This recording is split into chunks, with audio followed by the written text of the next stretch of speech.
Welcome back to Word Seats in the House. Michael Russo, Anthony LaPanta, coming to you from the Aquarius Home Services studio on location. Anthony is back home in Minnesota. I'm actually in Atlanta. Pit stop here on my way to Boston between games 5 and 6 of this Panther and Boston Bruins series. And a lot of playoffs to talk about later in the show. Vinny LaPanta coming from Utah. Everybody loved when Vinny was on with his buddy Anthony last time. So a return appearance, and he has some notes on every single series. He's our playoff consultant. Yeah, exactly. Reporting in from the home state of the newest NHL franchise in Utah. So he should have some insight for us on what's happening with the Utah NHL club, or whatever they're going to be called for this first year. It'll be fun. Always good to chat with Vinny, and he thinks he's a hockey expert, so that works out perfectly. They want to name the Utah team the Yetis, but I think it should be the Utes, Utah Utes. Well, that's what the University of Utah is called. Yeah. So that I think they should come up with their own thing. I was thinking Utes. It'd be like having the Minnesota NHL team be called the Minnesota Gophers. You're not going to do that. I was thinking Utes like my cousin Vinny. Yeah, oh yeah, the Utes. Yeah, that way. Yeah, could do that as long as you spelled it that way. But I don't think people would get it. Yeah, I agree. All right, let's talk about. Let's start off by talking about the Wild, and then we'll bring Vinny in later in the show to talk about the playoffs, and including the series that I've been covering and some of the other series which have been awesome. It looks like Carolina is going to roar back from 3-0 down, Anthony, tonight at force of Game 7 in New York on Saturday night. 15 minutes left in that game. Let's see if I jinx it. I know jinxes aren't real. But let's talk about the Wild right now. A bunch of guys over in the World Championships, including their head coach, John Hines. Obviously, it has been a quiet offseason so far for the Wild.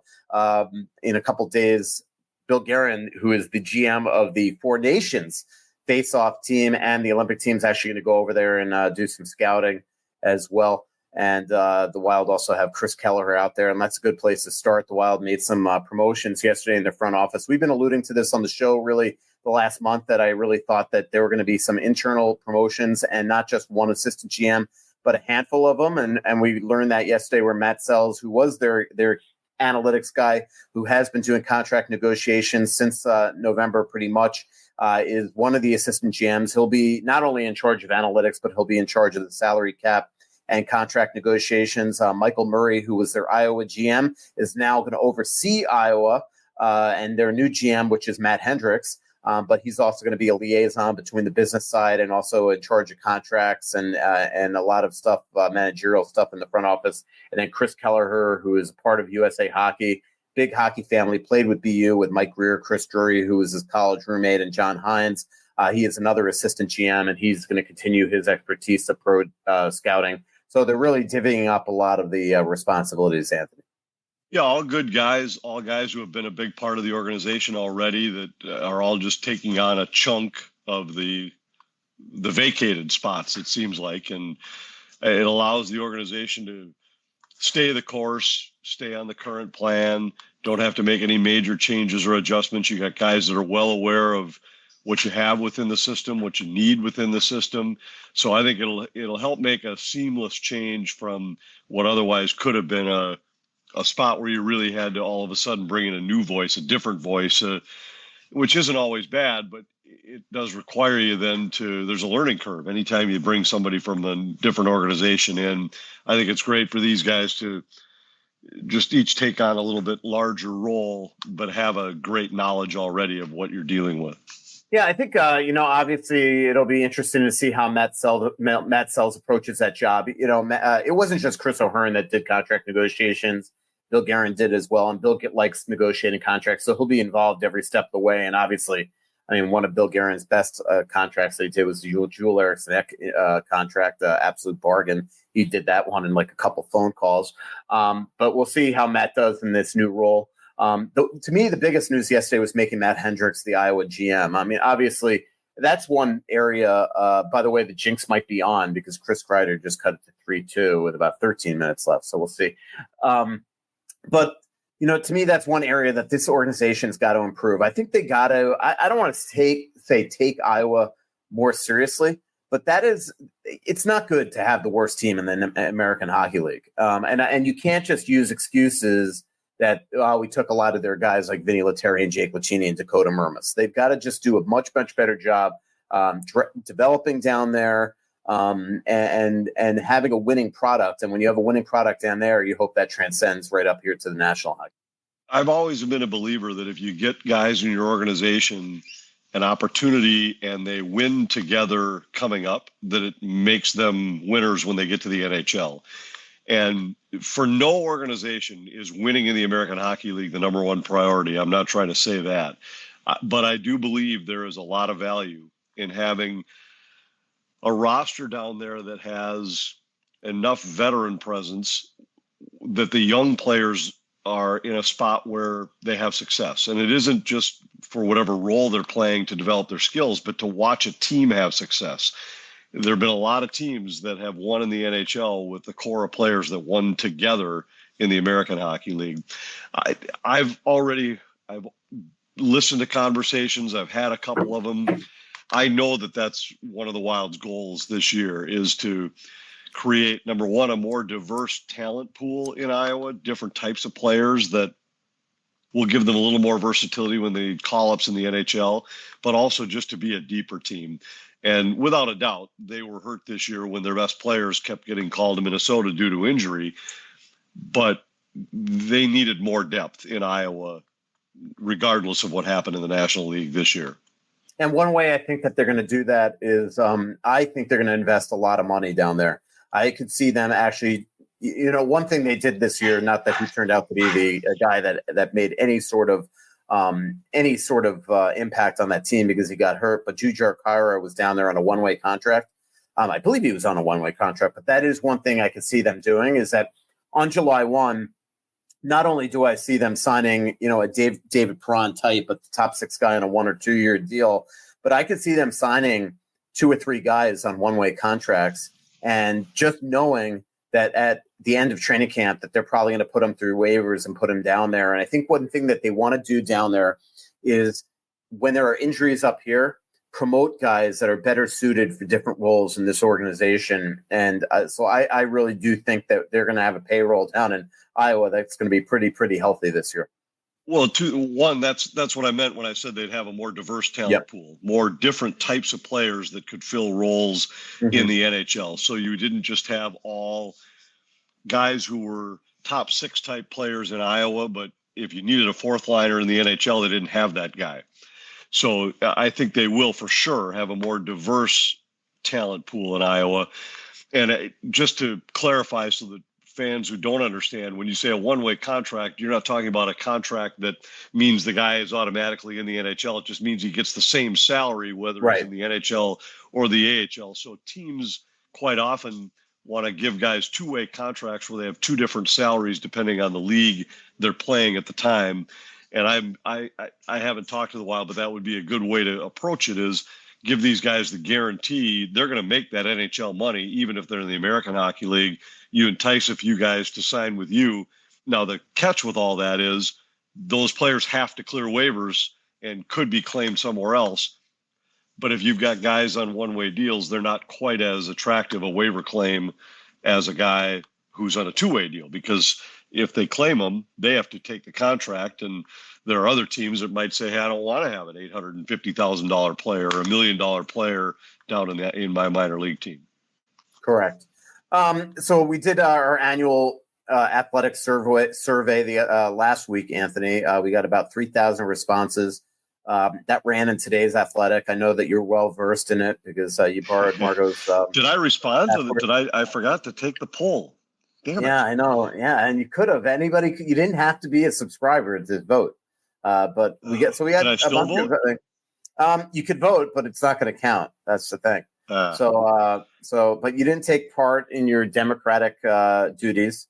I know Vinny did, definitely in Utah. All right, let's go through this. I just want to get your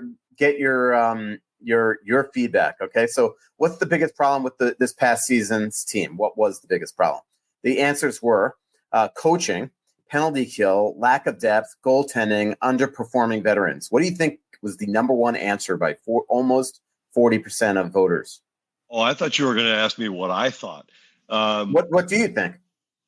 I think goaltending. Yep, that's what I would have thought. Yeah.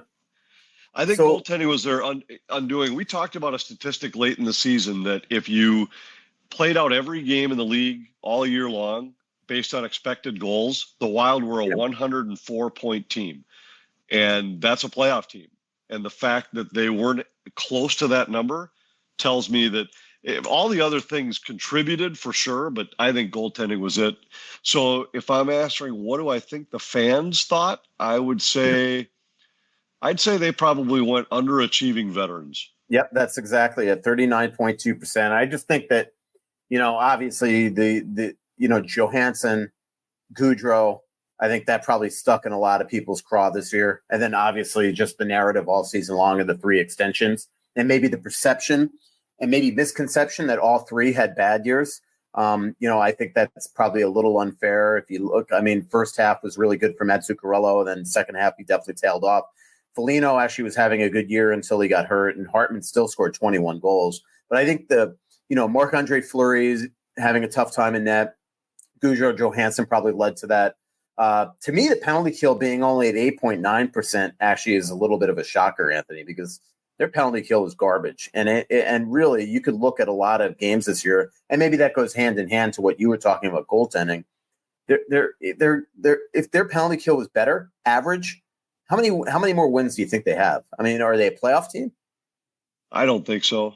I think they're a playoff team if they have average goaltending.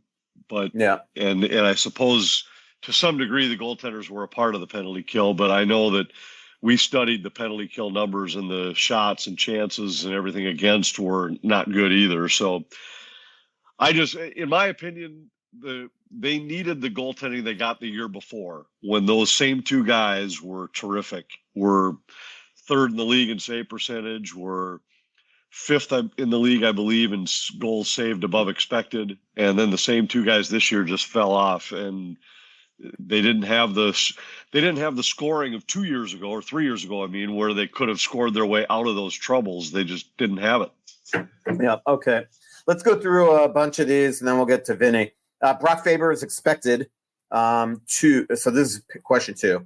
Brock Faber is expected to sign a contract extension as of July 1st. What do you expect the contract to be? The answers were a 1-year deal, a 7 or 8 year deal at 9.5, a 3 or 4 year bridge deal, a 7 or 8 year deal at 9 to 9.499, or a 7-8 year deal between 8 and 8.9. What do you think the fans chose, and what do you think it'll be? It won't be a 1-year deal, won't be a bridge deal. I think it'll be so all the extension options were all 8 years. Yep, 7 or 8. Okay, 7 or 8. I think that it'll be in the 8 to 9 range. That would be my answer. Yep, I'll go 9 to 9.499, which actually might be more, but I'll go 9. That's what 34% went. 50.6 went with you. Okay, and that will happen soon after July 1. We had a question about Jake Middleton and the fact that the Wild do want to extend them. We believe they will. Everybody, 44.8% believe it depends on the term. 19.5% no effing way that Jake Middleton should be extended. That actually surprises me. I know he didn't have the greatest year analytically, but I think he's an important piece of this team and the type of defenseman that they don't have, Anthony, on their team. Yeah, I'd say that's true. But so what were the options again? Depends on the term, yes and no. Well, I think every time you talk about signing, it always depends on the term. Right. Without a doubt. Maybe it wasn't a good crafted question. Because, every contract depends on, if you just say yes, well, what if the contract is 1 year, $17 million? I'm going to say no. So I think it always depends on what the terms of the deal are. I think they'd love to keep him, but it's got to be at the right price. They are not in a position where, if you start to look at the way their defensive core is built, that he just has to be an affordable piece of that puzzle. You can't have another guy that, frankly, makes much more than he makes right now. Yeah, I agree. Okay. What's your concern level as to whether Kirill Kaprizov will sign an extension next summer when he's 1 year from free agency? The answers were not concerned at all. He's staying. Very concerned and somewhat concerned. 54.5% of the people picked somewhat concerned. What's your concern level? I would say not concerned at this You point. think he's staying? I think he's staying. I think the Wild will. I think they will find a way to make him stay. A lot could change in the next year if all of a sudden things start to head the wrong direction. If let's say there's some guys who fall back instead of take steps forward. I just don't see any of that happening. So I think you're going to have a team that will be better next year, will be deeper. You'll start to really visualize what that extra money the following year is going to be able to do to slot people. You'll have a better idea on what the extensions for the other guys on the team might look like. So, and I think I get the sense that he's got a good relationship with Billy, and that Billy has a high respect level for him. I think he feels that. So I just don't think there's any exacerbating situation here that would force him to be looking elsewhere. And it isn't like you're looking at a roster that is about to be the San Jose Sharks. It isn't like you're looking at a club and looking around you saying, who else is going to score here? And are we going to win 20 games? It isn't that. Yes, they missed the playoffs this year, but this isn't a bottom 5 or 6 team that would lead you to believe he'd say, hey, I want out. I don't see a path to competing here. I do think that they have to show him, though, and I think the Wild know that. I think the Wild are concerned about it. Just talking to Bill, shooting the breeze with him, talking to Craig Leopold, things like that. I think that they do realize that, though, that this is a priority, that they got to, one, show him that there's a future in winning, but two, that a lot of these young kids have a bright future as well. Let's skip ahead a couple questions. If the Wild were to trade Philip Gustafsson, what kind of return do you expect? The answers were top prospect, blue line help, a first-round pick, another goalie, top 6 forward, middle 6 forward, second or third round pick. Now, granted, Anthony, they are probably, if they're going to move him, they're going to be dealing on a guy that his value is probably not its highest, certainly not what it was last year. What would you think that they could get for Philip Gustafsson right now? Well, I haven't looked at all at other teams' salary situations. I've just looked at teams with who would have the goaltending where it would be worth a shot at Philip Gustafsson. And I guess I'd look at it more from the perspective, like, what would I take compared to what would I just say I'd rather keep Gus than trade him for that? I don't think I'd move him for a second or third round pick at this point.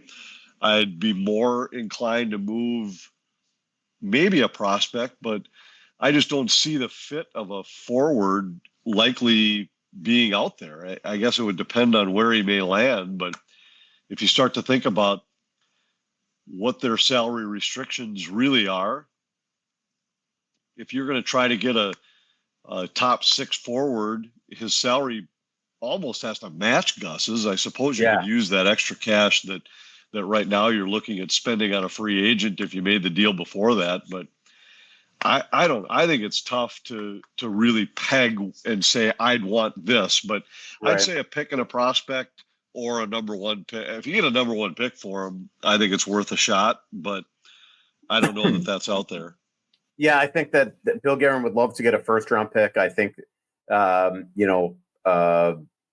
know that what he would hope is probably higher than what he's going to get. I can tell you that from a fan's perspective, they are expecting him to be traded. 44.8% of fans expect him that he'll go for a second or third round pick, which if that is the case, it's kind of as you alluded. It's like they're just trading him to essentially get rid of him for 2 reasons. 1, to get Wallstedt here, and 2, to create extra salary cap space to maybe go out and spend. Regardless of no trade protection they may have, which one of these core players would you most be open to trading? The answers were Jonas Brodin, Marcus Foligno, Matt Zuccarello, Jared Spurgeon, and Ryan Hartman. Who do you think won that one? This is assuming they didn't have a no-move clause? Yep. So this is like, who would the fans most be open to trading of those 5 veterans? Spurgeon, Hartman, Zuccarello. Who was the 4th? Foligno and Brodin. And by the way, the Rangers just tied it. Jinxes are real. Right. I would say out of that group, either Hartman or Zuccarello. Yep. Hartman was number 1 at 29.9. Jared Spurgeon, second at 25.9. Thought that was interesting. All right. Most people think that Gus is going to be traded. Let me skip ahead here. Then we're going to get to Vinny. Let's see. What do you expect Jesper Wallstedt to become? The answers were a solid number one goalie, a superstar goalie, a career backup, a number one goalie but not reaching expectations, or a bust. What do you think the number one answer was? Well, my opinion is he'll be a solid number one goalie. I would say 71.1% agree with you. Yeah, I still believe he looks the part of a number one goaltender. And I thought the way he played late, and granted it wasn't against the NHL's elite in those starts he had late, but he looked like himself, as opposed to that first start we saw in Dallas where he looked like he was a deer in the headlights and overmatched by the speed, by everything that was happening around him. So he still has work to do. No question about it. I think part of the hope of the Marc-Andre Fleury signing was to have him watch and learn from one of the all-time greats in terms of the way he prepares, the way he carries himself, the way he handles tough spots, the way he treats teammates. I think all of that was a factor in deciding to bring Fleury back around and hopefully create an environment where Wallstedt has the best chance to succeed. Yep. Couple more, I'll just throw at you. 57% of fans are most excited about Danilo Yurov, 15.4%, Riley Heidt, bunch of prospects listed there. How about this one? Do you still agree with the 2021 decision to buy out Zach Parise and Ryan Suter?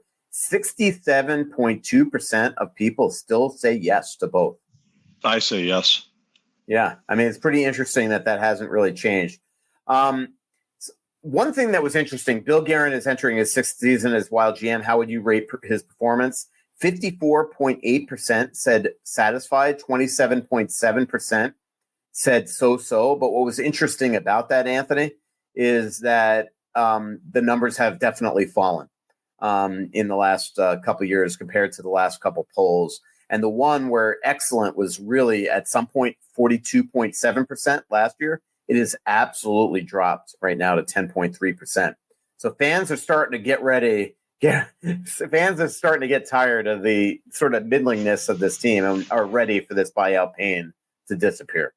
Yeah, I think that's reasonable. I think when you look at this year, there were some flaws in the way the team was put together. And we talked about it earlier. The way that I believe they will approach Iowa differently was probably near the top of the list. Maybe banking on the fact that you'd see the same production from the goaltenders that you'd seen the year before was unrealistic. But I think, and I've said this a lot on this show, and I've believed it all along, that I don't think you can judge Bill Guerin's plan for the way this team is going to be built until the year after next. If at that point the Wild aren't ready to be, and when I say a contender, I mean, I'm looking at a team like going into this year's playoffs where you would have said, who are the best three in the West, that Minnesota would be in that conversation. And I think if they are, then his plan is validated. And if they're not, I don't know what would have been the reason for it to fall short. But then I think it's a legitimate question, because starting with the buyout decisions, which was the boldest of the moves he's made so far, all of that was built to then be ready to contend the year after next. And I think they believe they'll be a playoff team next year, but I don't think if you really pinned them down, they would say they think they're going to be looked at as one of the teams to beat in the West. I think they think they'll be good enough to be competitive in the West. The following year, I think they need to be one of the teams to beat in order for this plan to have worked properly. Yeah, makes sense.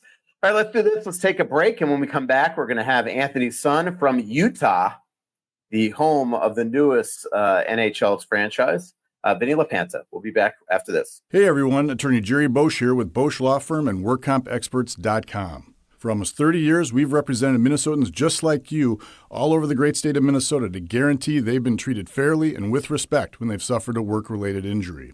A work injury can change your life in an instant. You need someone on your side who can help you focus on getting back on your feet and getting paid while you do. You may be entitled to medical benefits, wage loss benefits, job placement, retraining, and payment for permanent disability. To make sure you are being paid all the work comp benefits you're entitled to, please call the attorneys at Bosch Law Firm. The call is always free, and there's never a fee unless we recover benefits on your behalf. Call 651-333-8300, Bosch Law Firm, or visit us at workcompexperts.com. Hey, this is Russo for Livia Weight Control Centers. Now is the time to get a jump on summer the Livia way. Join Livia today and get your first 8 weeks free. In those first 8 weeks, by following Livia's nutrition plan and with the help of their expert team of registered dietitians and nutritionists, you can lose up to 20 pounds or more. Imagine how much better you'll feel, not to mention how much better your summer clothes will fit. Join Livia today and you'll also receive a complimentary in-body scan. Take it from me, I joined at Christmas and I've lost more than 40 pounds. I've been on the road for 2 weeks covering the playoffs. I have 6 more weeks on the road and things are going perfectly. I travel with my food, I do weekly check-ins with their dietitians, and anytime I need anything, I just know that they're a phone call away.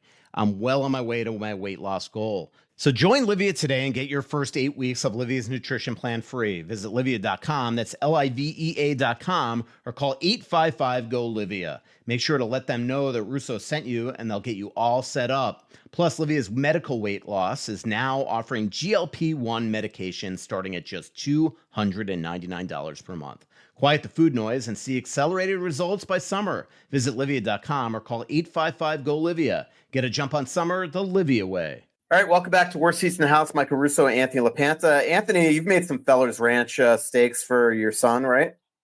We have, and we're thrilled to have them as one of our newest sponsors here on Worst Seats of the House. They're the best steaks in the state of Minnesota. It's a Wagyu cattle ranch in Conger, Minnesota. It's a couple of good friends of mine that have decided they wanted to make the best steaks. And as Vinny jumps on the show, he's had them. We had the Spinalis around Christmas time today. Vinny, how'd you rate the Feller's Ranch steaks? They are phenomenal. I've gotten spoiled with steaks, and those are really good. It's actually the way they look in the package on the counter, the marbling on them. They're good. It's hard to pass when you look at them that way. And we just had a set of their ribeyes for Ariana's graduation here. We had a special group for dinner that night and celebrated with some Feller's Ranch Wagyu ribeyes that were terrific. Some of the best steaks we've had. Go to fellersranch.com. They'll deliver them to your house. Their trucks are in the cities weekly. So check it out, fellersranch.com.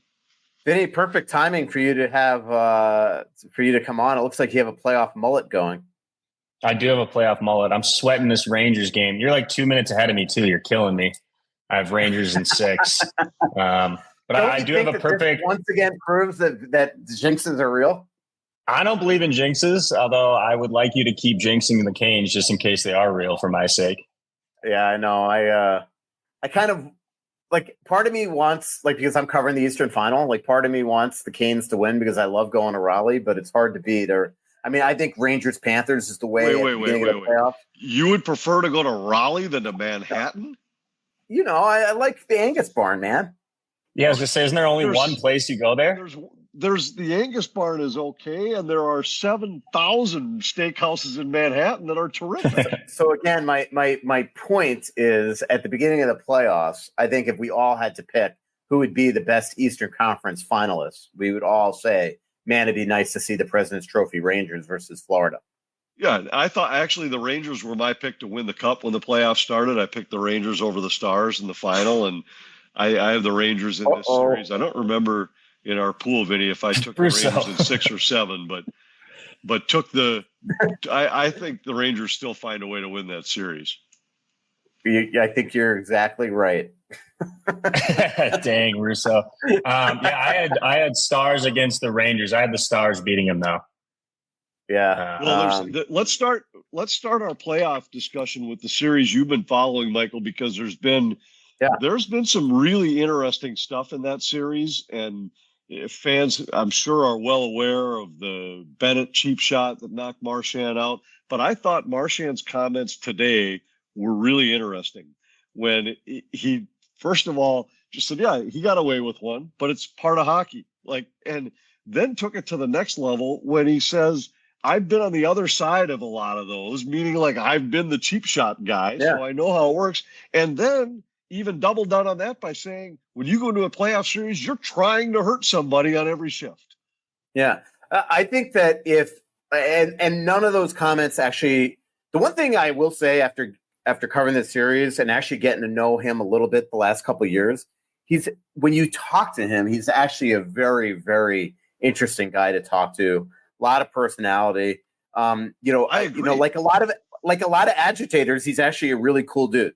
Right. I had and a I chance to chat think with that him a little bit when we were in Boston this year, and I walked away saying he's nothing like the guy you watch on the ice when you talk to him or listen to him talk to others in person. And I was actually, to me, very like everything that he said today is exactly the way I think that I thought he would think of this whole situation. He's not an idiot. He knows that he has laid a lot of cheap shots on a lot of players, and in a lot of ways, he's probably like, "How the heck did I not protect myself? I'm going in to hit a guy that's had a growing reputation as one of the dirtiest, meanest players in hockey," and he let his guard down, and man, Bennett really did take advantage of it. So, really interesting series so far. I would have, if I was a betting man, I would not have put any money on the Boston Bruins in Game 5, and yet here I am on my way back to Boston. And now there's got to be a tightness. This Florida team right now. Do you guys agree? Yeah. What did you think though of the Bennett cross-check Coyle goalie interference thing? On Twitter, it seemed pretty unanimous that people thought it should be. But then there was a lot of ex-NHL players that thought it should be a good goal. And by the way, if you remember, I believe Maroon kind of did the same thing earlier in the year for the Wild. It was kind of the same thing, even a little bit softer, and they called the goal back. If I remember correctly. I agree with you. I remember that actually. And I'll be honest, like everybody I've talked to in the game that maybe aren't players, all think that should have been an overturned goal. Referees I've talked to think that it shouldn't have counted. Everybody that I've talked to, I mean, to me, it's not the NHL's job to sit there and legislate, well, Coyle went down too easy. He was cross-checked. Right. He was nudged right on top of his goalie. His goalie didn't have a chance to get over. I'm still blown away that wasn't counted. Yeah, and also Swayman's been making unreal side-to-side saves all series, all playoffs, really. Reinhart last night had 13 shot attempts and 8 shots on goal. And I mean, honestly, could have had a gazillion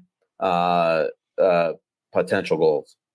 I always think how cool did you learn about players when you watch playoff series like this? And in this series, there's been a few. I didn't realize how dirty a player Bennett was. I didn't realize he was even as mean a player as he is, like as physical, as heavy a player. I didn't realize how good Reinhart was until I watched him a little more closely.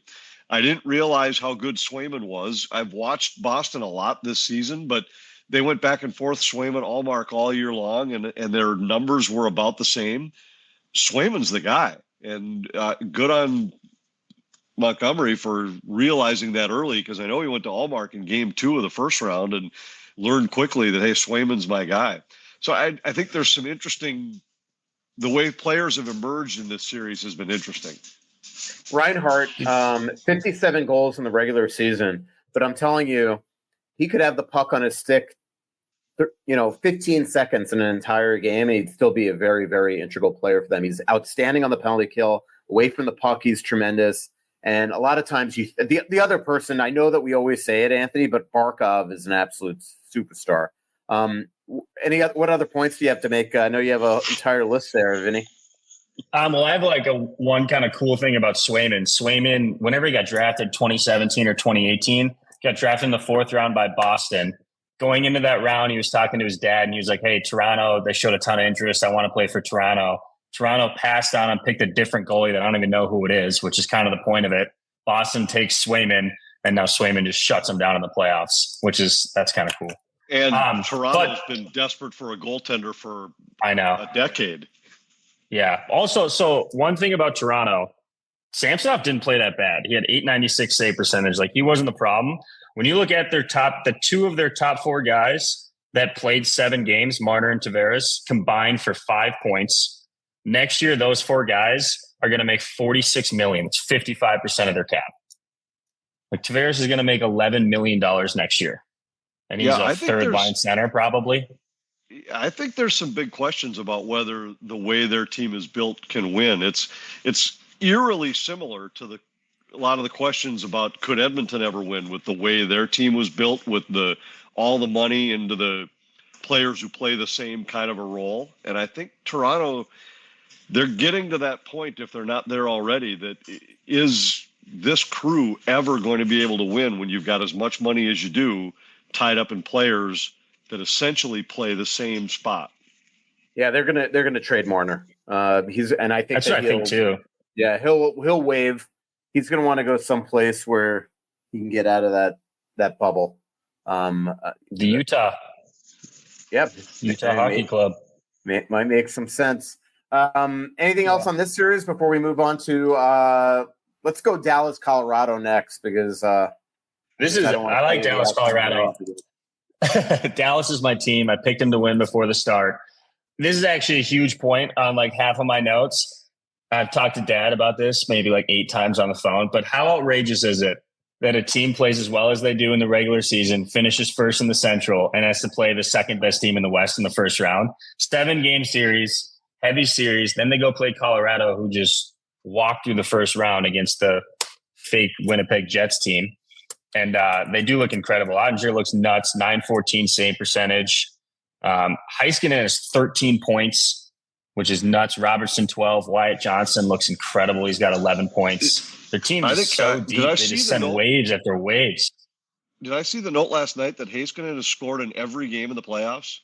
I think he has at least a point in every game. He's looked terrific. Yeah. I will say the one thing is, Michael mentioned it earlier that he would have lost a ton of money in Vegas on the 5th game of the Boston series. I would have been in the same boat in the 5th game of the Dallas-Colorado series.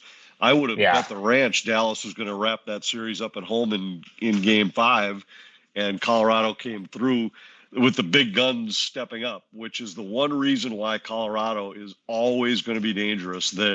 Their big guns can just play at a level that almost nobody can match. Now, I don't think they can win the series or win 4 series with how heavily they have to lean on those guys. But boy, for a night, they can sure turn things on, and they did last night in game 5 of that series. Makar was unbelievable. Lehkonen was amazing. McKinnon was terrific. But the coolest thing is on the big goal that meant a ton there. Zach Parise, in what could have been his last game in his NHL career, assists on Casey Middlestad's goal, and it turned out to be the big one. That was crazy too. Yeah, but I will say the Ottinger has been outstanding except for last night. I mean, I don't blame him on the last McKinnon goal, but that Makar goal that was the 4th goal, that was not a good one. No.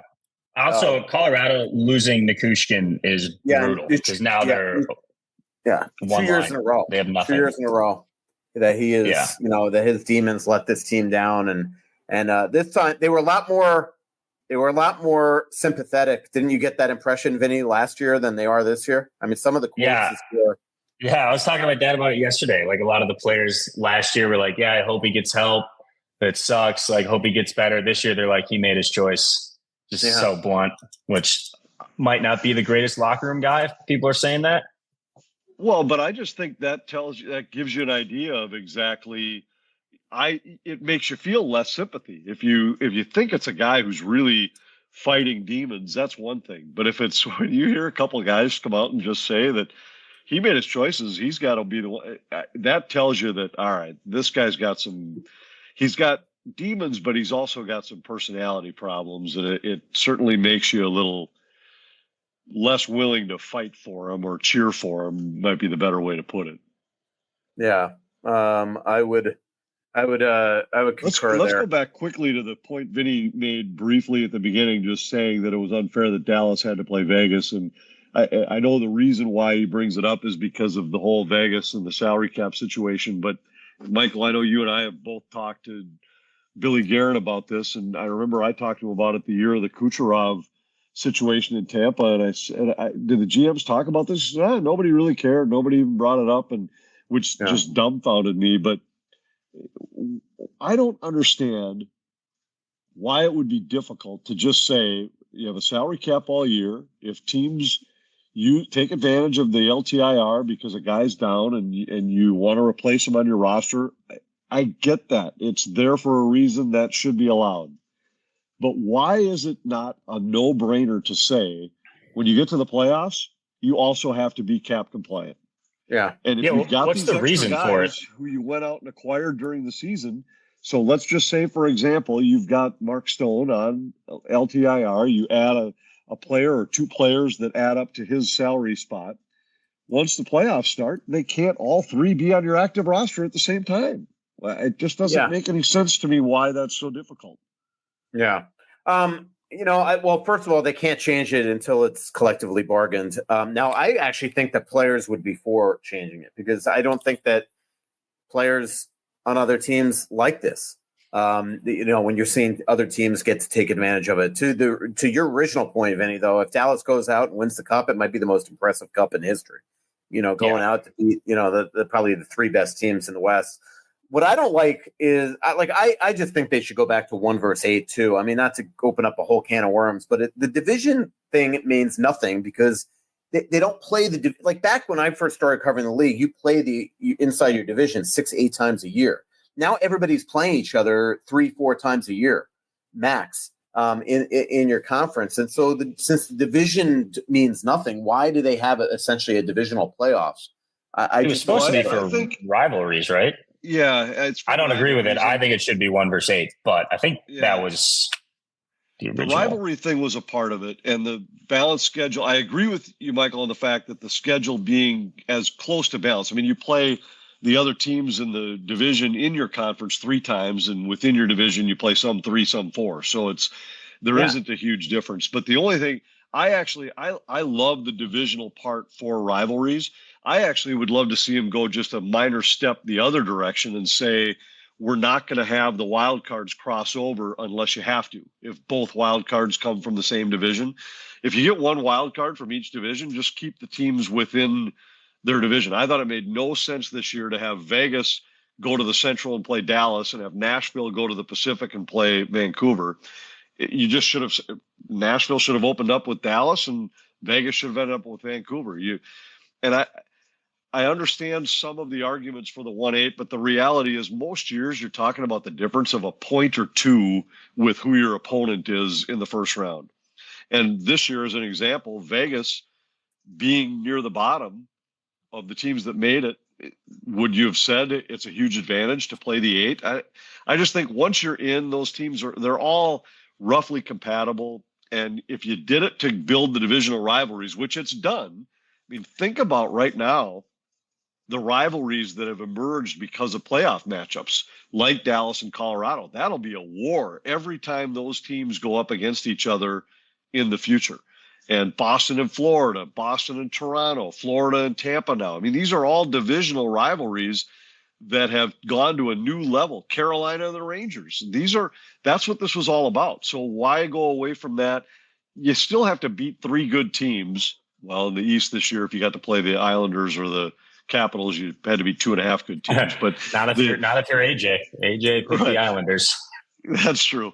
But most of the time, you got to beat 3 good teams anyway. I'd love to see it just go to where those wild card teams, I don't mind having the wild card where you maybe take 5 from a division, but just say we're only going to cross one over if 5 come from one division. Fair enough. Let's do this. Let's take a break. When we come back, we'll talk about the other 2 playoff series going on right now. And then we got some Twitter questions as well. Here's a word from some of our sponsors. There are a lot of options to buy glasses out there. If you've been disappointed by high prices or poor online quality, check out our friends at Huxley Optical. I like Huxley for 2 reasons. First is the price. Simply put, I don't want to spend $800 on glasses. At Huxley, I know I'll get the same quality for half the price. They're a small independent business that is here to help you find glasses you love and save you money. Second is the service. They have options catered to what I need, and I know someone will be happy to help me find glasses. Whether it's a lens replacement, office glasses, or a brand new pair, they're always ready to help. Check out HuxleyEyewear.com. Again, that's HuxleyEyewear.com today, or go to their locations in Wayzata or Roseville. Tell them Russo sent you for 10% off your prescription purchase. Let me tell you about my experience with Aquarius Home Services. For ensuring worry-free water to handling all my plumbing and electrical needs, they've truly made a big difference in my life. And as the summer heat approaches, their dedication to keeping my AC running smoothly brings me peace of mind. But what sets Aquarius apart is their commitment to being a local family-owned business. This means they prioritize their customers and employees above all else. With Aquarius, you can expect transparency, upfront pricing, and a genuine respect for your home and your time. I wholeheartedly recommend Aquarius Home Services. They've earned their stellar reputation, and you can easily reach them at AquariusHomeservices.com. Trust me, you will not be disappointed. Aquarius believes earning the right to be recommended. That's why I recommend them every single week on this show. Don't wait. Save smarter with a 5.10% annual percentage yield 13-month certificate from Royal Credit Union. Royal's 5.10% 13-month certificate has no minimum opening balance and a locked-in rate for a guaranteed return on your investment. Open a 5.10% 13-month certificate at any Royal office or online at rcu.org/certificate 510. Early withdrawal penalties could reduce earnings and principal. APY accurate as of 3/1/24. Insured by NCUA. Back here, worst seats in the house, Michael Russo, Anthony LaPanta, Vinny LaPanta, Anthony's youngest son, the second born, right? Second born. There we go. Yep. What do you think of your youngest sibling actually graduating college? Some people on this Zoom never thought that would happen, and frankly, that wasn't me. I had faith in Ariana. Yeah, I don't think there was a point I don't think your dad did. Well, I wouldn't say that I didn't have faith in her. I like her, and I had some faith in her. We celebrated Ariana's college graduation this weekend. She graduated with a nursing major. She's not quite there yet. I know she still has to pass the state boards. I can't remember what they're called, NCLAT or MCLAT or something like that. But there is a little part of me, and Vinny can relate to this because he's known Ariana since she was a mean little 4-year-old or 5-year-old, like throwing cheap shots in church league basketball games. Can you imagine like walking into a hospital and saying, yep, there's something wrong with this guy, and having let's call Ariana, have her come over and take care of it. It just seems, I just keep thinking she's our youngest. So I just think of her as a little kid, not as an adult that is now about to head into a nursing career. So I wouldn't say it's fair to say I didn't have faith in her, but I still just, it's hard to think of her as an adult. Yeah. As she sits in the other room right now, probably scowling. Oh, she's there? She is here. Yep. Nice. All right. Why don't we start off by talking about the advancing New York Rangers, the team that showed once again that jinxes are real. Earlier in this show, I said that they were to be going back to Madison Square Garden to force a Game 7 after being down 3-0. The Rangers clearly heard that. I thought it was a good bet by myself since the Carolina Hurricanes have been an absolutely unbelievable third-period team all playoff long. But they flipped the script. They had a great second period after being miserable in the second all playoff long, and here they go. And they absolutely crack under the pressure of the Rangers here. Well, at least now you can get a good meal during the next series. Yep. So, Kreider, Zibanejad, Panarin, best top 6 in the world. And I think probably the goaltender that I would want right now in any game in the National Hockey League. I wasn't watching tonight's game. You two were, but I felt like that was the one reason. In fact, Vinny, when you and I talked about the series and you were surprised I wasn't a Carolina fan, because I do love the way Carolina plays. They're the best puck possession team in the league. They added a finisher in Jake Gensel this year. I love their defensive core. Now, I know they lost Brett Pesce throughout this playoffs, which is a bigger loss than people realize. He's a really solid blue liner for them. But the one spot that I thought was just different was in goal. And I just think you've got Igor Shesterkin on one side, and you've got Freddie Anderson, who, when he's been on and been healthy, he's been an elite goaltender, but he's also been erratic. Kochetkov is, I think, just too young in his career to say you'd take him over Shesterkin. That was the one reason why I just felt the Rangers were the team to pick in this series. Yeah, and just real quick to that point, you should see some of the goals that Freddie let in tonight. Yeah.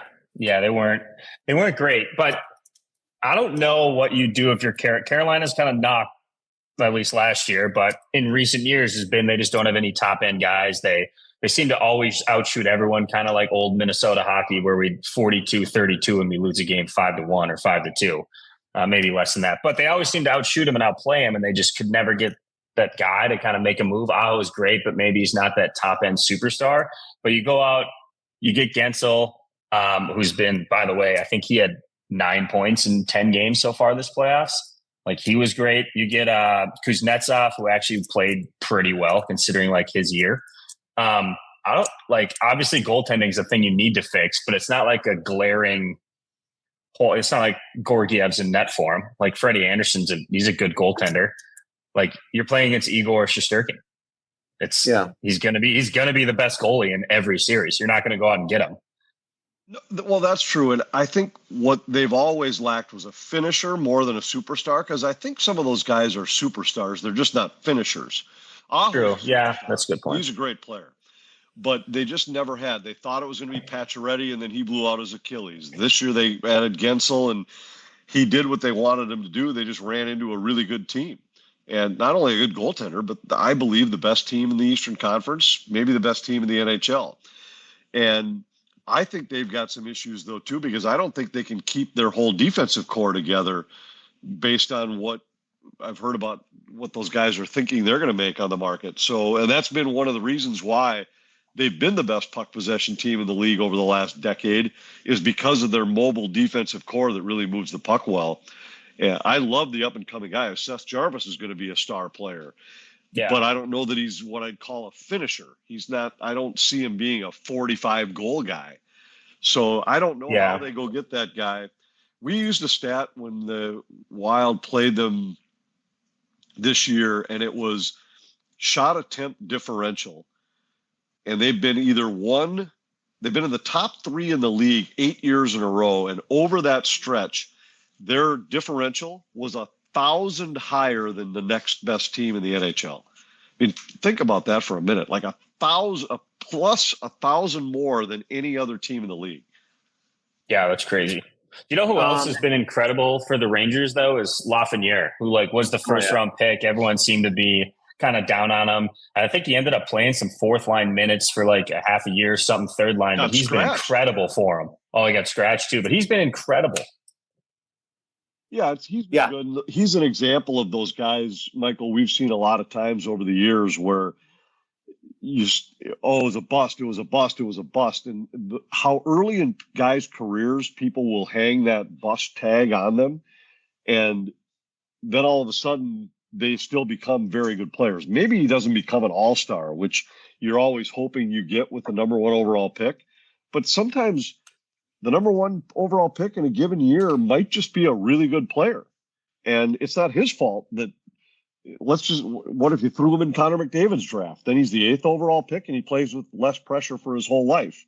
Same player, produces the same way, but because he wasn't picked number 1, then everybody doesn't think of him as a bust. So I think the way good on the Rangers for not giving up on him. I know there were a lot of rumors that they were trying to get rid of him, that they should try to get rid of him. Good on them for hanging on to him, because right now he looks like a really good player. Yeah, absolutely. And to your point on Carolina, by the way, they have so many free agents. They have, just on the back end alone, Group 3 is Brady Shea, Brett Pesce, Tony D'Angelo, and Jalen Chatfield. Shea would be my priority of those guys.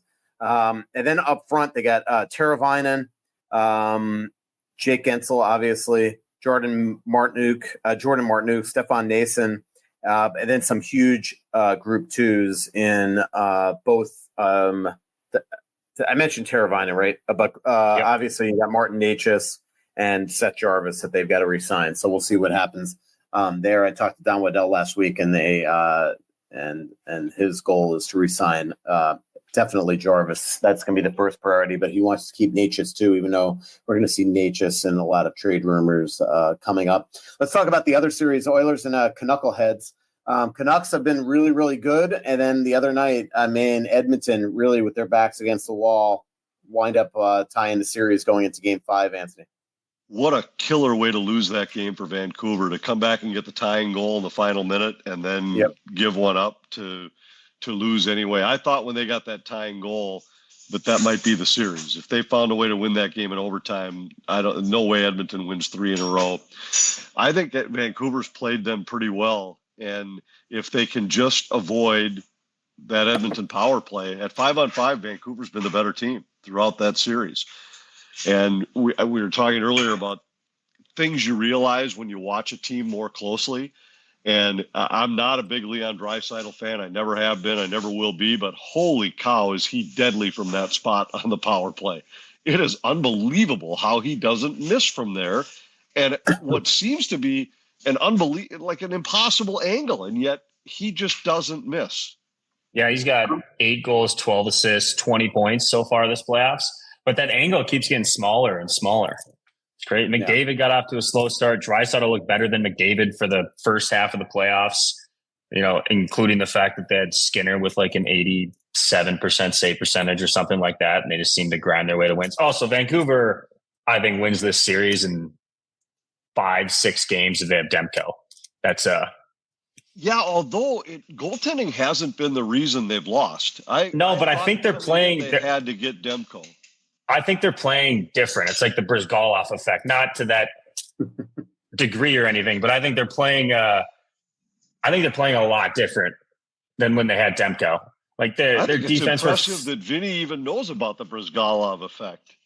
Yeah, didn't we allow like one shot in a period or something when he went in? Period and a half. Yeah.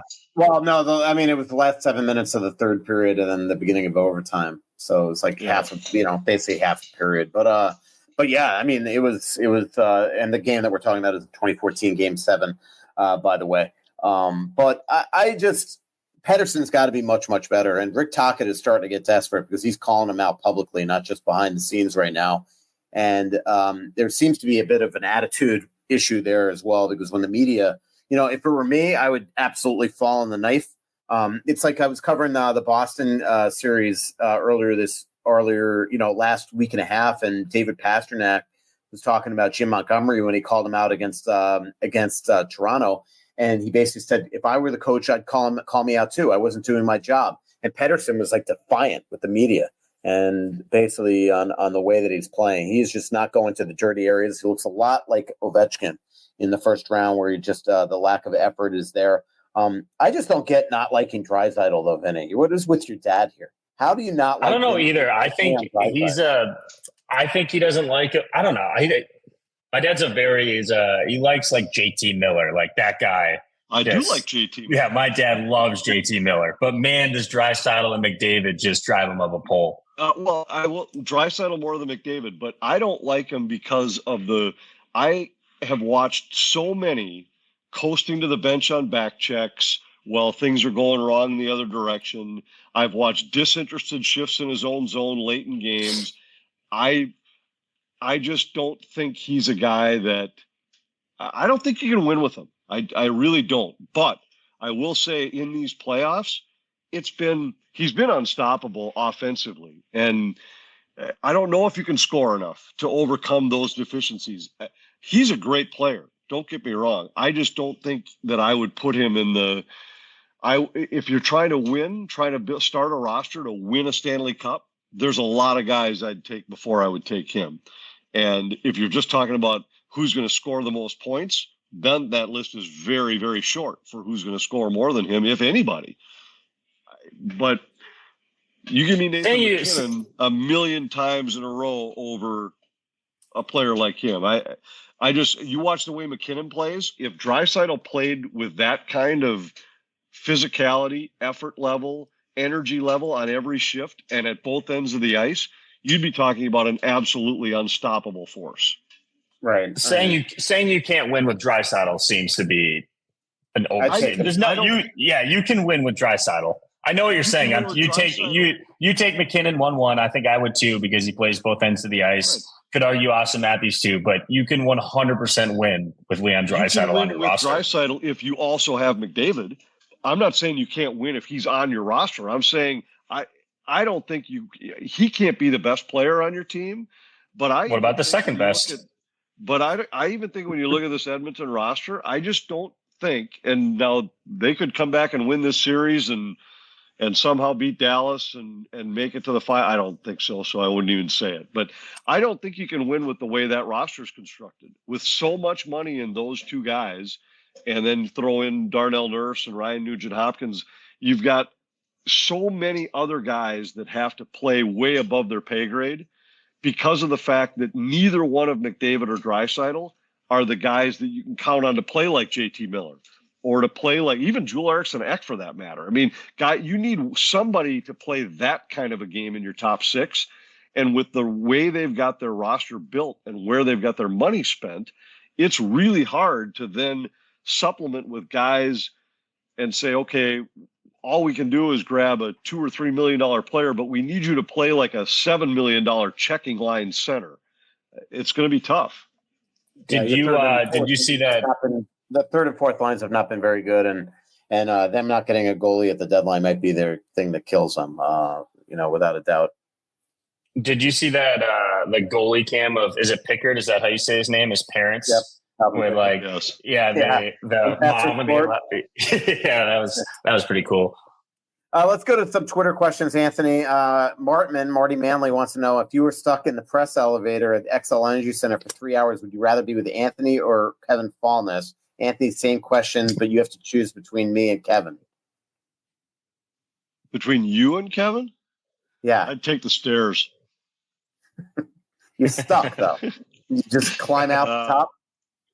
Well, just because of the team chemistry here on Worst Seats of the House, I'll say I'd rather be stuck in the elevator with you. Actually, I would probably find it more entertaining just because I would love to hear you complain about it where I wouldn't really care what Fallness had to say.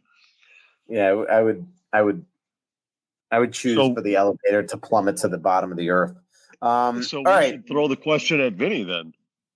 Yeah, Vinny, who would you rather be in the elevator with? Fallness, me, or your dad? I think I'd pick you for the same. I think I'm picking Russo for the same reason. Dad would just stand there quietly, and I would stand there quietly. It'd be very boring. But if I was with you, you would be entertaining.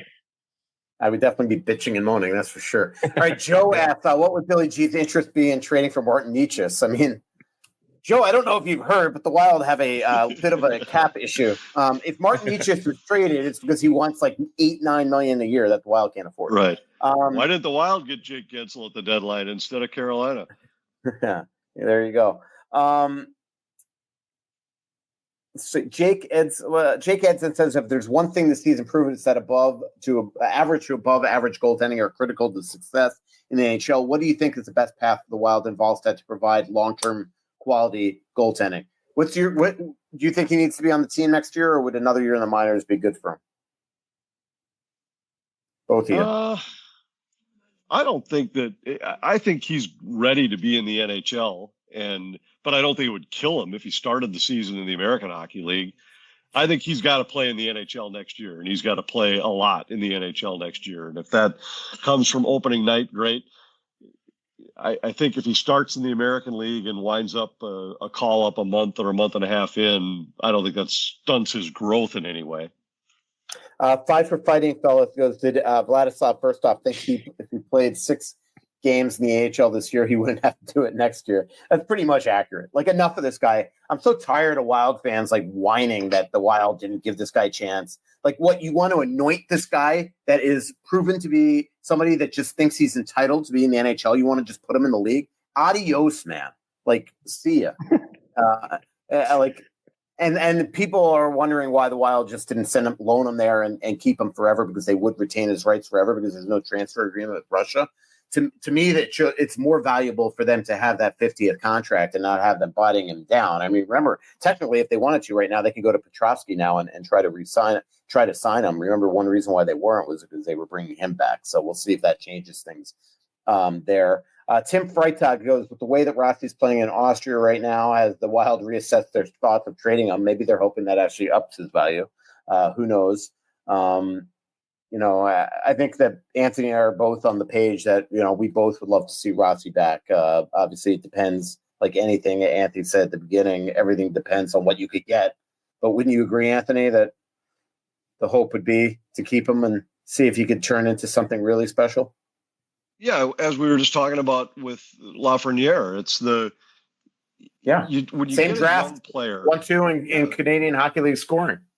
Right, and when you get players like, and now remember, as we've talked so many times, Rossi lost a year, so he's really even a year behind. Well, you would kick yourself for a long time if you made a trade prematurely and gave away a player who wound up being a star somewhere else.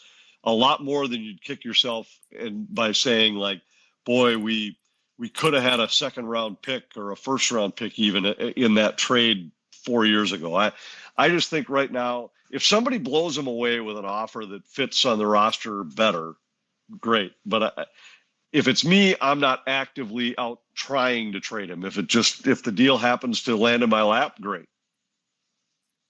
Wild Boy is 59. If you could pick one player in free agency to sign a 1-year deal, who would it be? He brings up Patrick Kane, for example. Chandler Stevenson would be one of my picks.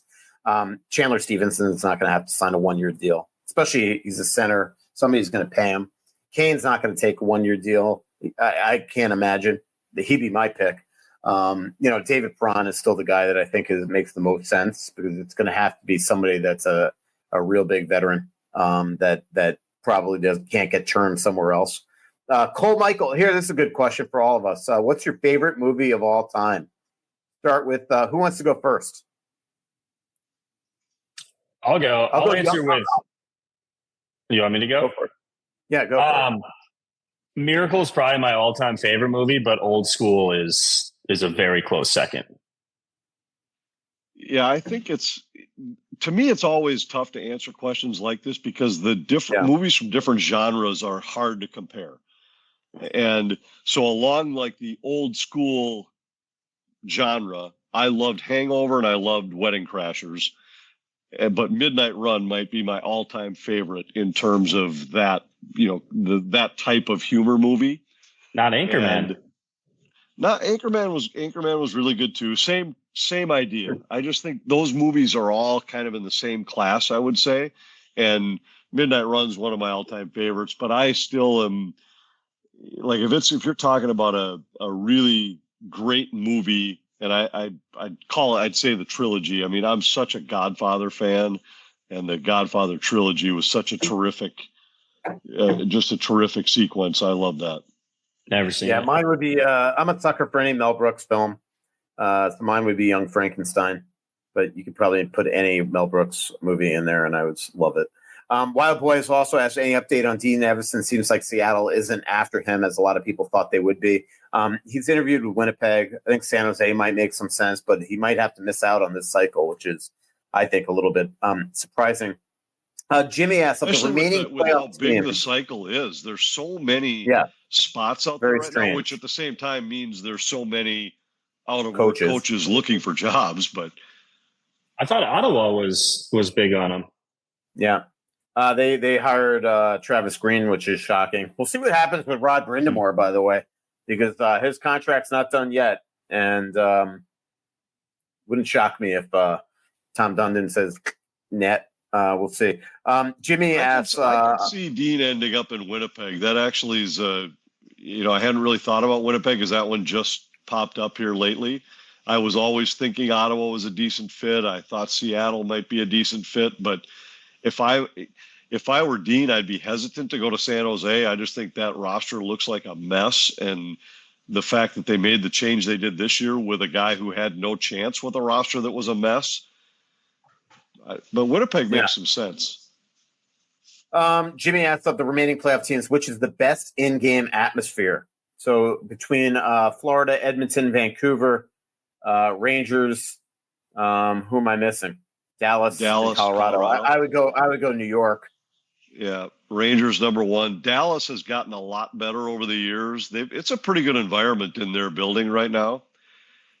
Florida, I will never ever acknowledge because their fans nobody's there all season, and then when they get to the playoffs, the atmosphere has been good. But that's different because when you go to a game at MSG, it's special, and whatever the night, whatever the point in the season, and I think Dallas has done a good job building their culture. Vancouver's kind of like Florida. We were there what has it been 5-6 years in a row where they're playing in half empty buildings, and now it's a little different. Edmonton's sterile.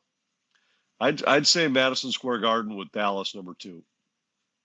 Isn't that the Toronto playoff stuff turned into like a corporate event and the fans aren't in the game at all? Obviously, I haven't been there. It's kind of what have either of you guys been there for quiet. A playoff game? It's the way Minnesota used to be. It's quiet. I mean, people really watch the game. Calgary is like that as well. I actually think a lot of the markets that have very intelligent fans seem to have the quieter fan bases because they're actually like really watching the game and analyzing everything they see. There's a Panther. There's a Wild. Eric Nystrom once played for the Wild, and he called me over and he goes to me, he's like, the fans know that they're paying to be entertained here. Like, shouldn't they try to have fun? Like, because it was always so quiet. So. It was interesting you brought up Calgary, because I think Calgary's fans theirs are different because they are quiet, but yet they're boisterous. So they'll sit quiet when nothing's happening, but as soon as something happens, they're into the game. Yeah. Paul goes, would the Wild ever consider a shiny helmet like LA or Vegas? I think they're actually going to go the other way. What's it called? The matte, the MATTE. Yeah. I think they're going to. I think they might do that with the. I would do that with the. I don't know. Maybe they would do that with the shiny green, but I would do the matte finish. Nate Snyder, could you see the possibility where the Wild end up trading for Marner? Apparently, again, you don't know that the Wild have cap issues, and why would I don't know. I saw that hypothetical trade on Twitter. It was Boldy was involved with it somehow, and obviously that's why would you trade Matt Boldy for Mitch Marner? I agree. I'm just saying I saw the tweet. Yeah. All right. I think this was a good show. Let me just see if there's any other fun questions to end off of. Russo, I got a question for you. Okay. It's something me and my brother have talked about, and a theory I've talked to my dad about. Do you think it's fair that there's salary cap in the NHL at 83.5, but yet Florida and Dallas, like, income tax is significantly different? So in theory, Dallas could offer a guy $8 million, Minnesota 10, but the guy takes home more money in Dallas. How does the NHL and or other professional teams, but the NHL would be easier with the way they do the salary cap? Why wouldn't they implement a percentage that gets deducted, which includes income tax, into the salary cap to make it more even? There has been a lot of talk. There's been a lot of talk. I mean, that is just a absolute clear advantage that those teams had. And we've seen that in the last couple of years where guys are taking under market value based on that. And it's not just that. It's Washington, Nashville as well. There's Vegas. These teams don't have state income taxes, and I think that's just the nature of the business. New York, you're going to get, if you play there, that you are going to get unbelievably taxed there. City taxes, state taxes. Not only taxes, but living expenses. It costs more to live in New York and throughout Canada as well. Right, and that was what I was just going to say. Is the other challenge the NHL faces, which makes the gap even wider, is that you've got two countries involved. Where I know that Toronto's got a team in the NBA and in Major League Baseball, but that's one team. In the NHL, you got 7 teams north of the border. And what happens in those economies, and when the Canadian dollar or U.S. dollar fluctuates, and it isn't just like their paycheck that's different; it's what everything costs where they live on a daily basis. Yeah, it just seems like you could figure out an algorithm. Yeah, this league doesn't figure out most things. They can't even figure out LTIR. They're not going to come up with something like more complicated like that.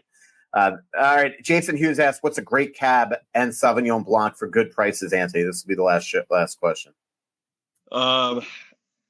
Cab, I'd be the wrong guy to ask. I've kind of gotten away from them altogether. The Sauv Blancs, there's a few good ones. Make sure you get them from Marlboro. That's the only, I won't drink California Sauv Blancs or even French ones. So the couple that I like, Whitehaven's a pretty good value, and so is Kim Crawford. They're both under $20, and you won't be disappointed. I'll go Franciscan and Provenance. Those will be mine, and they are California. Well, yeah, some of those top end cabs like that I love, but those are you can get Franciscan in the $25 range. Yeah, they're lesser bottles for sure. Yeah, but they're good. When we went and visited out there, we had some of their good stuff, and it was that's blow you away good. But I'd go Italian red before I'd go cab. Okay. All right. Good pot, Vinny. Thanks for hopping on with us. We'll be doing two more this month. Two more this month. Well, yeah. We'll bring it back to preview the finals. Yeah. Okay. I am 9-0 on picks so far. As am I. Russo's not. How are you, Russo? What am I, Anthony? You have a better idea. Well, than me. you were 6-2 in the first round, and in the second round, there's only been one series over. Right, which I picked the Rangers. So there you go. Yeah, I thought you had the Rangers. Yeah, I did. I could not understand why Carolina was favored over them. It made no sense to me. Yeah. All right, thanks for everybody for joining us. Carolina was the best odds in Vegas to win the Cup. I know. Among the 8 second-round teams. Yeah, I don't know. Really? All right, thanks everybody for joining us in the Aquarius Home Services studio. Thanks to Feller's Ranch, Bosch Law Firm, Livia Weight Control Centers, Huxley Eyewear, Aquarius Home Services, your local authorized dealer for Connecticut Water Treatment, and Royal Credit Union. Thanks, everybody. So much coming out, there's nothing going in. I know that you feel like you're never gonna win. Oh, but the world won't forgive